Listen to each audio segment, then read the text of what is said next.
And today we have all three motorcycles out, so let's just take a look at them. The first one we have here is a 1974 Kawasaki Z1A, and that is a 900cc motorcycle. And right next to that we have a 1999 Yamaha VMAX, and that's a 1200cc. And then moving down the line here we have a 2008 Yamaha V-Star, and that is 1100 cc's. Now this 1974 Kawasaki Z1A, I'm the third owner. The original owner sold it to my brother-in-law John, and then I bought it from John. It's mostly original. We can see there's some crash bars by the motor there that have been added on. I also have a sissy bar for the back that's actually adjustable. What it'll do is it will bolt up back here, and then the backrest slides back and forth, so if you don't have a passenger on, you can slide it forward and the driver can use it. I also have a windshield for this, an aftermarket windshield. The one thing I noticed here is if we look at the handlebars, somebody has put some adapters on there to move the handlebars back. That's the first time I noticed that in well, since I've had the bike. If we look at the side, one of the interesting things on an old bike, you got a Kickstarter with it. This also has electric start, but on the side there's a Kickstarter. This has 4-into-2 exhaust, and that was not stock. Stock was 4-into-4. And now going to the other side of the bike, we've got kind of an unusual chain oiler. There's a tank right behind this cover. You put gear lube in, and you can drip gear lube on your chain, so it's kind of an automatic oiler. This bike here has 13,364 miles on it. This bike here, I just rebuilt all the carburetors on it and synchronized them all.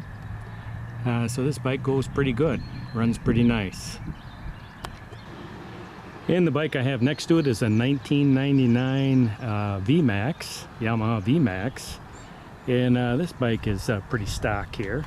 There really isn't anything that's been added to it. It's got the optional backrest on it. And this thing here is a torque monster. At low speed, you got to be really careful.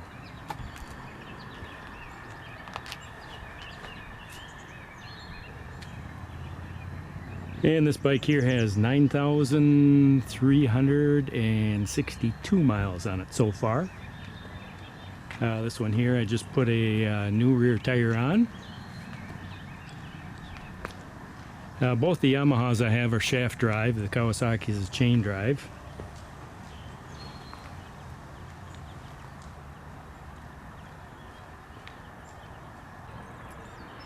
So the next bike here is a 2008 Yamaha V-Star Silverado. And this is really a nice cruising bike. The Silverado comes with the forward controls, comes with the windshield, comes with the saddlebags. I also put the auxiliary lights on the front there. Those are genuine Yamaha lights.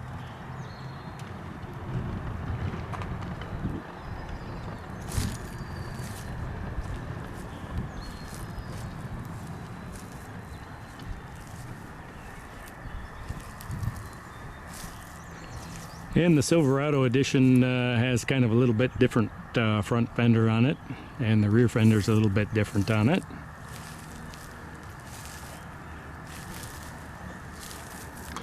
Not a lot of horsepower in the V-Star, but it is really a nice cruiser. It'll get up and cruise 70 miles an hour all day.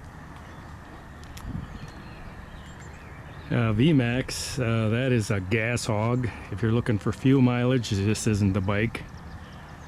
I would guess if you got 25 miles to the gallon, you'd be lucky on that thing. But let me tell you what, it'll get up and scream. The bike itself has a ton of torque, but It also is very, very heavy.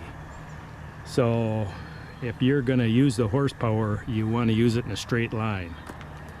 Going around the corners and laying it down is not what this bike is meant for. Now the VMAX has something that they call V-Boost. At about 5,000 RPM, all of a sudden you get a huge kick of power out of the motor. And it's kind of supposed to be like maybe opening up a 4-barrel back in the old days when engines were carbureted. Some of the older guys watching this will know what that is. Now the 1974 Kawasaki Z1A, probably between about 4,500 RPM and 5,000 RPM.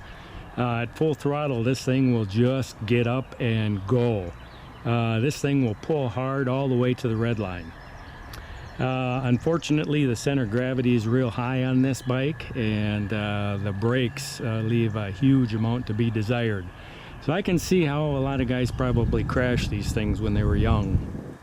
Back when I was young, this was one of the bikes to have. It was fast, and boy, I'll tell you what, there wasn't too many other bikes that could beat it.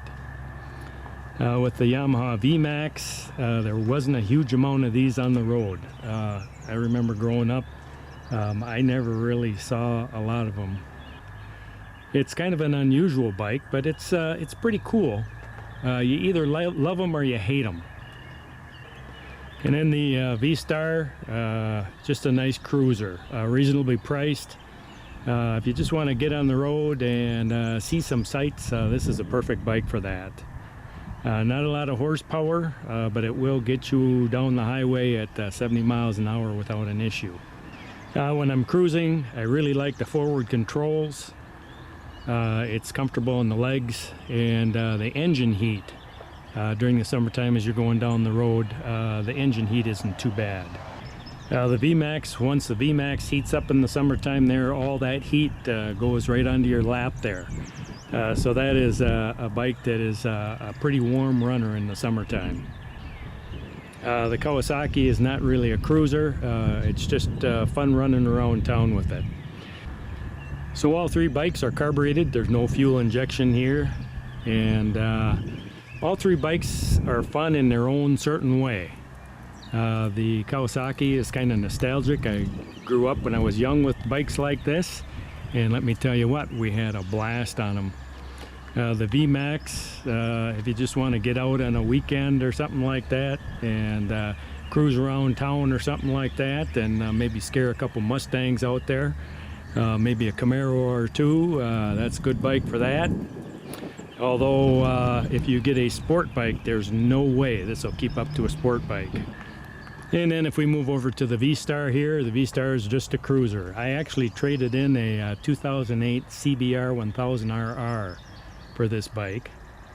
The 1000RR, let me tell you what, that is one fast bike. I've never ridden anything that fast, but that bike will kill you fast.